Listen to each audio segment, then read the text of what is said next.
तो यही तो मैं बोल रहा था, हमारे जो भाई ईटी और जी के पूछ रहे थे, ये तो कानून का संविधान इनको यहां नजर नहीं आता, इनको नजर ही नहीं आता। ये पूछ क्यों नहीं रहे कि ये जो बकवास बकी गई उसके ऊपर पुलिस केस क्यों नहीं बुक हो रहा है? अरे पकड़ो ना, कोई दूल्हा तो नहीं है, हाथ में मेहंदी तो नहीं लगी हुई दुल्हन की तरह, भिजाओ उसको, उठा के लेके जाओ, जेल को भिजाओ, ले जाओ ना। एफआईआर हुआ है, एफआईआर लेके क्या करेंगे? बीएनएसएस में तो 15 दिन का टाइम है, जब एफआईआर इशू हो चुका है तो पकड़ो ना उसको, नहीं पकड़ सकते। देखिए महाराष्ट्र की पुलिस को ये लोग कमजोर कर रहे हैं बीजेपी वाले। महाराष्ट्र की पुलिस एक प्रोफेशनल फोर्स है और उस प्रोफेशनल फोर्स का लोग मजाक उड़ा रहे हैं।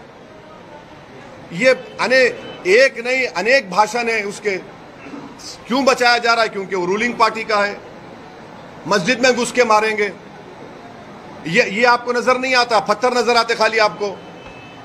तो ये सिलेक्टिव इंप्लीमेंटेशन ऑफ लॉ क्यों हो रहा है? उसको पकड़ना चाहिए फौरन दोनों को, कोर्ट अपना काम करेगा। नांदेड़ की सियासी, समाजी, माशी और अवामी खबरों के साथ इश्तिहारात के लिए हमसे राब्ता करें।